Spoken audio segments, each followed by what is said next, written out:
They told us the Bible was just faith, just belief. But what if an ancient library, lost for centuries, actually confirms its predictions? Not through miracles, but through dusty scrolls, coded timelines, and real-world events no one saw coming. This isn't a myth, it's documented, and you're about to see it for yourself. Imagine walking into a crumbling desert ruin. Sand in your shoes, silence all around you. And suddenly, you find a door. Behind it, a room packed floor to ceiling with manuscripts. Now imagine those manuscripts telling you, clear as day, things that already happened, but were written thousands of years ago. We're going to explore the one library that blew scholars' minds. The same library that might just prove the Bible's predictions were never just stories. Let's go deep into the lost library of Qumran and the Dead Sea Scrolls that shocked the world. Let's be honest, the Bible's been debated for centuries. Some people say it's all metaphor. Others treat it like word-for-word truth. But here's the thing. Until recently, we didn't really have a way to prove much either way. It was faith versus doubt, story versus science. And then, in 1947, something wild happened. A Bedouin shepherd, chasing after a lost goat, tossed a rock into a cave near the Dead Sea. He heard pottery shatter.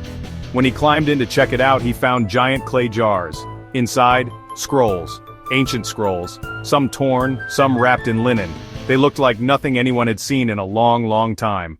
What those scrolls turned out to be would flip history on its head. Because these weren't just religious writings. They were ancient records, going back over 2,000 years. Older than any Bible ever printed. And some of them? They said things no one could explain. So first off, what did they really find in those caves? Over the next decade, archaeologists uncovered 11 caves near the ruins of an ancient settlement called Qumran. Inside those caves, they pulled out over 900 texts. Yeah, 900. Written in Hebrew, Aramaic, and a bit of Greek. Some of the scrolls were about Jewish laws, others were prayers, calendars, even war plans. But about 40% of the scrolls were copies of Old Testament books. And not just random bits either. They found full sections of Genesis, Exodus, Isaiah, Psalms, Deuteronomy, you name it. But here's the jaw-dropper. The book of Isaiah found in Cave 1 was almost word-for-word identical to the versions we use today. No big edits, no weird changes. That means the Bible we've been reading for centuries stayed remarkably consistent. But that's just the start. One scroll in particular, called the War Scroll, talks about an apocalyptic battle. Not just a vague one either. It literally lays out a timeline of a Sons of Light versus Sons of Darkness war. It predicts a 40-year war between good and evil. Now here's where it gets weird.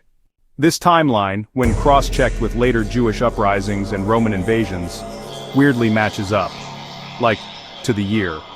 People at the time used this scroll to understand what was happening around them. Real-time events they thought had already been written down ages ago.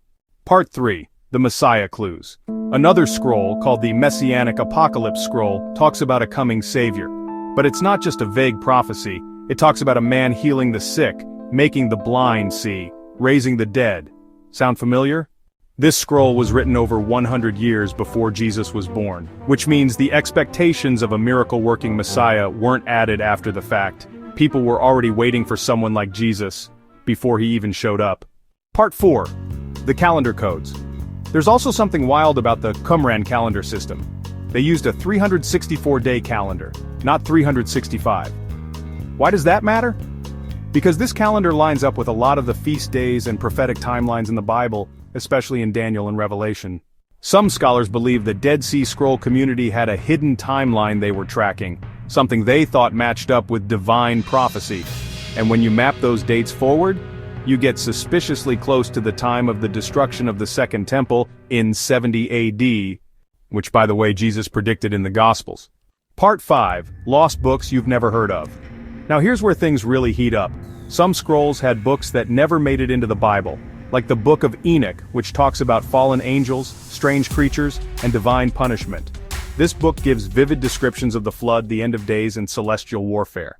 Other texts like the Testament of Levi and Jubilees reveal patterns and timelines that actually match up with some coded messages found in the Book of Revelation. These weren't just side stories, they were once considered holy, maybe even essential, until religious councils in later centuries cut them out. So now the question becomes, why were they removed, and what did they reveal? Let's talk straight. If the Dead Sea Scrolls hadn't been found, we might still think the Bible was a patchwork of myths stitched together over time. But now we know people were copying and protecting these scrolls, meticulously, for centuries before Christianity even existed. Even crazier? The scrolls mirror events that happened after they were written. Take this. One scroll refers to a teacher of righteousness persecuted by a wicked priest and betrayed by someone close to him. The parallels to Jesus and the Pharisees? Insane. And this was written at least 100 years before the Gospels. Also, remember that apocalyptic war mentioned earlier? The Romans literally wiped out Qumran and its people not long after those scrolls were sealed in jars. They died protecting those writings, like they knew the world was about to flip upside down. So what does all this mean? It means the Dead Sea Scrolls aren't just relics, they're keys, clues to something way bigger than we thought. They show us the Bible wasn't just pulled together after the fact, it was already in motion. Prophecies, signs, stories, before many of the events even happened. And they challenge the idea that faith and facts can't live in the same space. Because here, in these caves near the Dead Sea, scrolls buried in the dirt told stories that came true, before the world was ready to listen. If you enjoy our journey, please like and subscribe to our channel. And if you like our content and want to support me, you are welcome to buy me a coffee. The link is in the description box below.